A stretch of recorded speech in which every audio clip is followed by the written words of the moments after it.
Guys, जब हम कोई सेंटेंस को बनाते हैं तो हिंदी वाले सेंटेंस के लास्ट में गा गेगी आता है।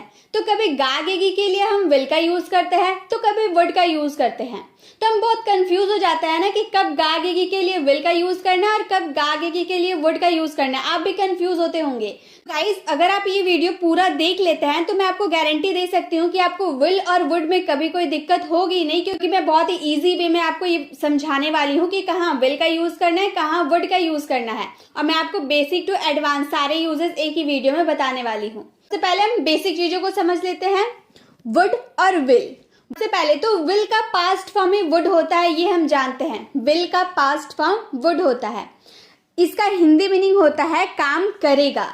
गा गेगी आता है ना, काम करेगा। तो आप ये ध्यान दें कि विल जो होता है ना, ये हमारे फ्यूचर को शो करता है कि हम फ्यूचर में क्या करने वाले हैं। ये हमारे कौन बताता है? विल बताता है।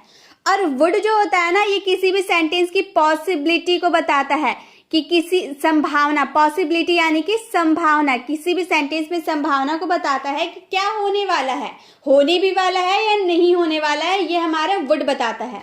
जैसे मान लो अगर मैंने कहा कि सीता गाना गाएगी, फ्यूचर की बात बोल रही हूँ कि सीता गाना गाएगी, आने वाले समय में वो गाएगी। अभी गाना उसने गाया नहीं है, मैं अपने आने वाले समय के बारे में बता रही हूँ कि सीता गाना गाएगी। आने वाले एक समय ऐसा आएगा कि सीता गाना गाएगी, तो वो फ्यूचर के लिए मैं बता रही हूँ, तो उसमें हम विल का यूज करेंगे। लेकिन अगर मैंने कहा कि सीता गाना गाएगी, इसकी पॉसिबिलिटी मैं बता रही हूँ, फ्यूचर की बात मैं नहीं करी, मैं प्रेजेंट की बात करी।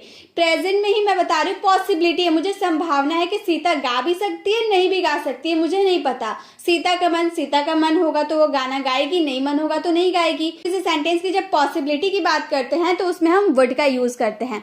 ये आपको समझ में आ गया विल और वुड का कहाँ यूज करना है। चलिए और भी अच्छे से गहराई से इसको समझते हैं।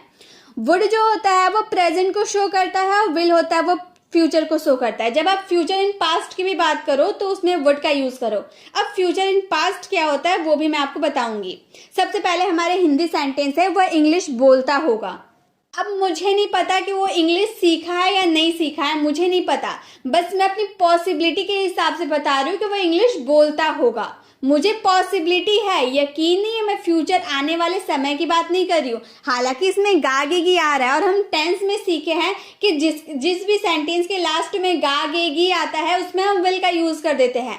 हमने हिंदी वाले सेंटेंस से ऐसे ही तो समझा है कि जिसके लास्ट में गा गेगी आएगा, आंख बंद करके विल का यूज कर दो। लेकिन नहीं, हमें आंख खोल कर यूज करना है। हमें ये समझना है कि आप जो सेंटेंस को बोल रहे हो वो फ्यूचर की बात कर रहे हो, पॉसिबिलिटी की बात कर रहे हो, वो समझ के आपको विल और वुड का यूज करना है। तो हम बहुत कंफ्यूज होते हैं। ध्यान से मेरी बातों को सुनिए, आपको कभी विल और वुड दिक्कत देगी ही नहीं। तो वह इंग्लिश बोलता होगा, इसकी पॉसिबिलिटी है, आपको यकीन नहीं है, पॉसिबिलिटी है। अभी 50 से ज्यादा है, 50% से ज्यादा पॉसिबिलिटी है, लेकिन पॉसिबिलिटी है कि वह इंग्लिश बोलता होगा या नहीं, पॉसिबिलिटी है। तो जब आपके सेंटेंस में पॉसिबिलिटी होगी ना तो उसमें आपको वुड का यूज करना है। आपको बोलना है he would speak English, he would speak English. इसका स्ट्रक्चर कैसे होता है? सबसे पहले आपको सब्जेक्ट यूज करना होता है। देन अगर आप वुड का यूज कर रहे हैं तो यहाँ पे वुड आप लगाएंगे। अगर आप विल का यूज कर रहे हैं तो यहाँ पे आपको विल लगाना होगा। देन आपको वर्ब का फर्स्ट फॉर्म यूज करना है। देन लास्ट में ऑब्जेक्ट। वर्ब का फर्स्ट फॉर्म आप विल के साथ भी लगाएंगे और वुड के साथ भी लगाएंगे, इसमें कोई चीज नहीं होगा। वर्ब का फर्स्ट फॉर्म दोनों के साथ लगता है। अगर मैं यहाँ पे वह इंग्लिश बोलता होगा, अगर फ्यूचर में मैं बोलूं, अभी मैं आपको इंग्लिश सिखा रही हूँ, आने वाले समय में आप इंग्लिश बोलेंगे, ऐसा मैं बोलूं कि वह इंग्लिश बोलता होगा, मैंने तो उसे इंग्लिश सिखाया था, सिखा रही हूँ, आने वाले समय में वो इंग्लिश बोलेगा, तो मैं बोलूंगी ही विल स्पीक इंग्लिश। आने वाले समय में वो इंग्लिश बोलेगा, बोलता होगा मैं ये नहीं बोलूंगी, आने वाले समय में वो इंग्लिश बोलेगा, ही विल स्पीक इंग्लिश। ठीक है। नेक्स्ट सेंटेंस है राम खेलता होगा।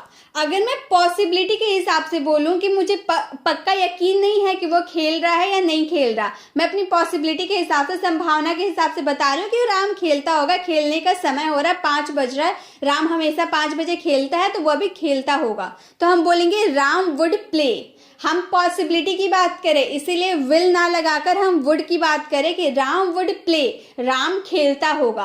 अगर मैं फ्यूचर की बात करूं कि आने वाले समय 5 बजे राम खेलता होगा, आने वाले समय में, अभी नहीं, पर प्रेजेंट की बात नहीं करें, आने वाले समय फ्यूचर की बात करें। राम खेलता होगा, राम विल प्ले। तो प्रेजेंट की बात करेंगे तो वुड लगाएंगे, अगर फ्यूचर की बात कर रहे हैं तो उसमें हम विल यूज करेंगे। अब मैंने आपको बताया था ना मैं फ्यूचर इन पास्ट क्या होता है। देखिए क्या होता है, उसने कहा कि वह करेगा। पहला जो आपका सेंटेंस रहेगा ना, उसने कहा, उसने कहा यानी कि ये पास्ट वाले सेंटेंस हो गए ना, कहा पास्ट में कहा होगा ना। उसके बाद वह करेगा, लास्ट में क्या आ रहा, गागेगी। तो फ्यूचर इन पास्ट की आप बात करें, पास्ट में आपने कोई बात कही थी प्रेजेंट के लिए। मान लो आपकी फ्रेंड स्कूल जाने वाली थी, आपने रात में बात कर लिया कि हाँ कल हम स्कूल जाएंगे। आप स्कूल पहुंच गए लेकिन आपकी फ्रेंड नहीं पहुंची, तो अदर जो आपकी दूसरी फ्रेंड है, जो दूसरी क्लासमेट है, वो आपसे आके पूछ रही है कि तुम्हारी जो बेस्ट फ्रेंड है वो कहाँ है। तो आप उस समय बता रहे हैं कि उसने कहा था कि वह आएगी, उसने कहा कि वह आएगी, या फिर उसने कहा था या वह आएगी। तो आप क्या बोल रहे हैं, पास्ट की बात बता रहे हैं ना कि उसने कहा था और प्रेजेंट में वह आएगी। तो ऐसे वाले सेंटेंस में आपको वुड का ही यूज करना है। यहाँ पे गागेगी देख के इसमें विल का यूज कर दीजिएगा, ऐसा नहीं चलेगा। जब आप कोई सेंटेंस, पहला जो आपका सेंटेंस है वो पास्ट का है और दूसरा सेंटेंस गागेगी पे खत्म हो रहा है, तो उसमें आपको वुड का ही यूज करना है।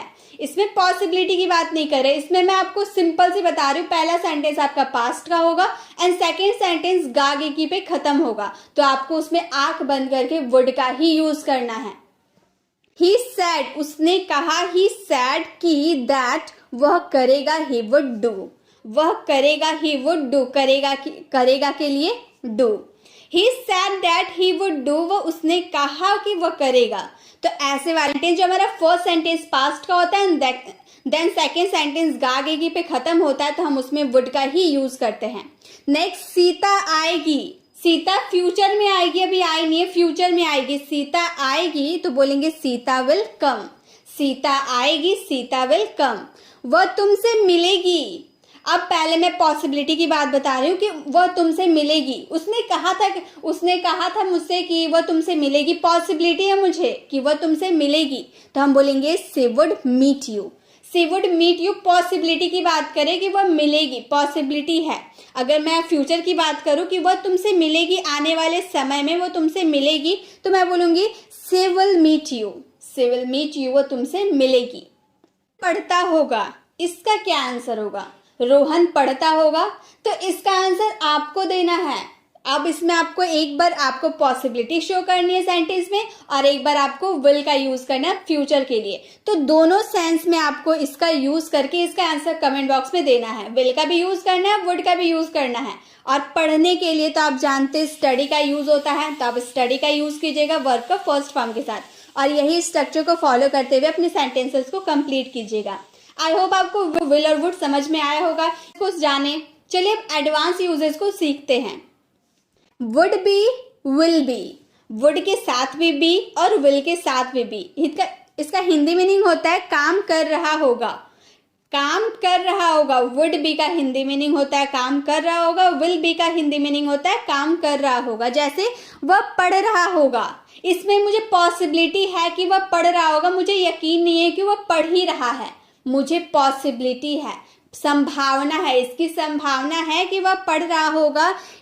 ही वुड बी स्टडिंग, इसका स्ट्रक्चर क्या होता है, सबसे पहले आपको सब्जेक्ट लगाने होते हैं, देन आपको वुड का यूज करना, क्योंकि अभी हम वुड की बातें कर रहे हैं, वुड और साथ में बी, वुड बी के बारे में बात करें, इसलिए वुड बी प्लस वर्ब का fourth form and the last object. Verb का फोर्थ फॉर्म, क्योंकि इसमें जो आपके सेंटेंसेस आएंगे ना वो कंटिन्यू चलता रहेगा। जैसे रहा होगा, हम बोल रहे ना वो पढ़ रहा होगा, मतलब अभी उसका पढ़ने का काम कंटिन्यू चल रहा होगा। इसलिए जहां पर आपका कोई सेंटेंस कंटिन्यू चलता है तो उसमें वर्ब का फोर्थ फॉर्म का ही यूज किया जाता है।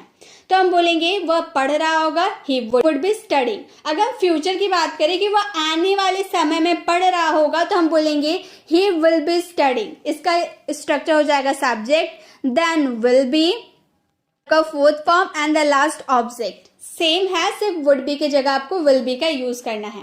वह पढ़ रहा होगा, he will be studying. Sita खेल रही होगी, इसकी संभावना है, सीता रोज 5 बजे खेलती है, तो वह भी खेल रही होगी, 5 बज रहा है तो सीता भी खेल रही होगी।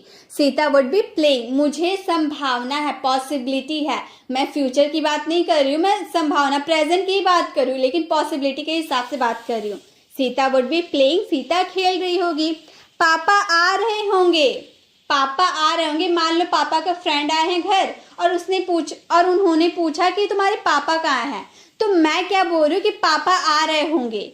पापा का ऑफिस से छुट्टी हो गया है, वो आ रहे होंगे, मतलब रास्ता में है, वो आ रहे होंगे। तो आ रहे होंगे प्रेजेंट की बात मैं बता रही हूँ ना, तो मैं बोलूंगी पापा would be coming.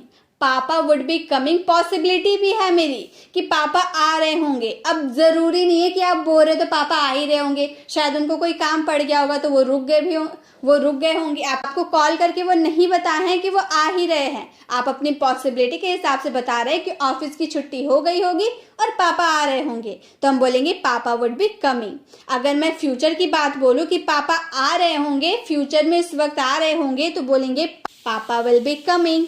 Rahul TV देख रहा होगा, राहुल बहुत टीवी देखता है, तो राहुल अभी टीवी देख रहा होगा, Rahul would be watching TV.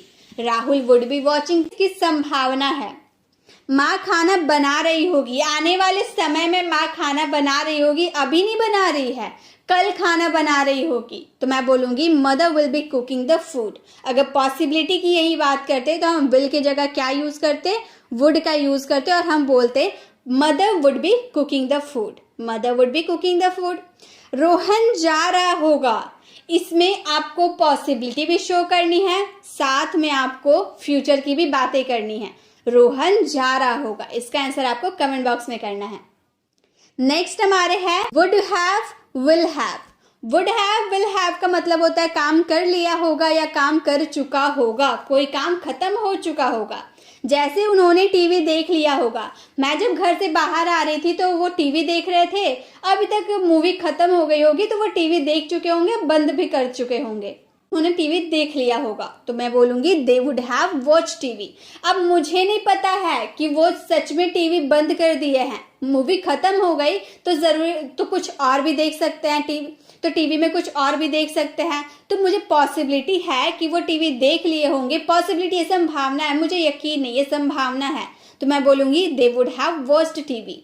वो पढ़ लिया होगा, वह पढ़ लिया होगा। संभावना अगर हम बात करें संभावना की तो बोलेंगे ही वुड हैव स्टडीड। इसका स्ट्रक्चर क्या होता है, सबसे पहले आपको सब्जेक्ट लगानी होती है, देन आपको वुड या फिर विल, वुड लगाओ या फिर विल लगाओ, साथ में आपको हैव लगाना पड़ेगा, देन आपको वर्ब का थर्ड फॉर्म लगाना एंड द लास्ट ऑब्जेक्ट। अब वर्ब का थर्ड फॉर्म क्यों लगेगा, कैसे पहचानेंगे कि इसमें वर्ब का फर्स्ट फॉर्म लगेगा, सेकेंड फॉर्म लगेगा या थर्ड फॉर्म लगेगा, तो इसका भी टेंशन लेने का जरूरत नहीं है।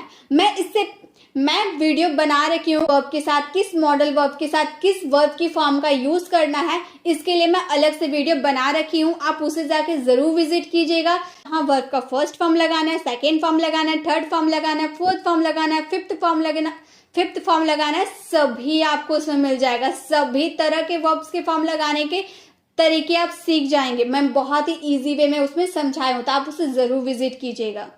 तो यहाँ पे हम हैव, जहां भी हैव आपको देखने को मिल जाए वहां आपको वर्ब का थर्ड फॉर्म का यूज करना होता है। अगर आपके सेंटेंस में कोई काम हो रहा है, तो यहाँ पर टीवी देखने का काम हो रहा है, यहाँ पढ़ने का काम हो रहा है, इसीलिए वहां पे हम वर्ब का थर्ड फॉर्म का यूज किए हैं। हम बोल रहे वो पढ़ लिया होगा, पॉसिबिलिटी की बात कर रहे थे, तो हम बोलेंगे ही वुड हैव स्टडीड। अगर हम फ्यूचर की बात करें कि वह पढ़ लिया होगा, फ्यूचर में, इस वक्त तक वो फ्यूचर में पढ़ लिया होगा, ही will have studied, he will have studied. ठीक है, वह जा चुका होगा, पॉसिबिलिटी है, उसकी 5 बजे की फ्लाइट थी तो वो जा चुका होगा, he would have gone, he would have gone। या फिर आने वाले समय में वो जा चुका होगा, he will have gone, he will have gone।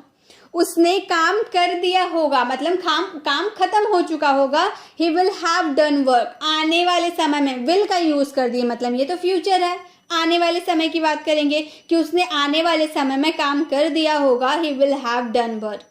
Ram घर आ चुका होगा, पॉसिबिलिटी है, मैंने देखा नहीं है राम घर आया है कि नहीं, पॉसिबिलिटी है, तो मैं बोलूंगी Ram would have come home, Ram would have come home. I hope आपको समझ में आ रहा होगा विल और वुड में क्या डिफरेंस है। वुड हैव, विल हैव समझ में आ गया। चलिए एक सेंटेंस होमवर्क के लिए है, आप मेरी वीडियो देख चुके होंगे, इसका आंसर आपको कमेंट बॉक्स में करना है। विल हैव का भी यूज करना है, वुड हैव का भी यूज करना है। नेक्स्ट है हमारे वुड हैव टू, या फिर बोल लो विल हैव टू, दोनों का यूज हम इसमें देखेंगे। दोनों का हिंदी मीनिंग होता है काम करना पड़ता होगा या काम करना पड़ेगा। जब आप पड़ेगा बोलिएगा तो विल हैव टू का यूज कीजिएगा, और काम करना पड़ता होगा के लिए वुड हैव टू का यूज कीजिएगा। जैसे उसे खाना बनाना पड़ता होगा, खाना बनाना पड़ता होगा, मैं बोल रही हूँ खाना बनाता है या नहीं ये मुझे नहीं पता, लेकिन उसे खाना होगा, मजबूरी में उसे खाना बनाना पड़ता होगा, वो बनाना चाहे या ना चाहे उसको खाना बनाना पड़ता होगा। He would have cook the food. इसका स्ट्रक्चर क्या है, सबसे पहले आपको सब्जेक्ट यूज करना है, देन वुड या फिर विल, देन आपको इसमें हैव टू का यूज करना है, देन आपको इसमें वर्ब का फर्स्ट फॉर्म का यूज करना है, देन आपको ऑब्जेक्ट का यूज करना है। अब इसमें आप सोचिएगा इसमें भी तो हैव है, तो वर्ब का फर्स्ट फॉर्म का यूज हम क्यों किए हैं? तो गाइस इसमें जब आप टू लगा देते हैं ना, हैव के बाद जब टू लगा देते हैं तो ये वर्ब का फर्स्ट फॉर्म हो जाता है। अगर हैव सिर्फ रहता, सिर्फ और सिर्फ हैव रहता तो उसमें वर्ब का थर्ड फॉर्म लगाते, लेकिन हैव के बाद टू का भी यूज हम लोगों ने किया है ना, तो टू का यूज करने के बाद आपको वर्ब का फर्स्ट फॉर्म ही लगाना होता है, ये आप ध्यान में रखेंगे।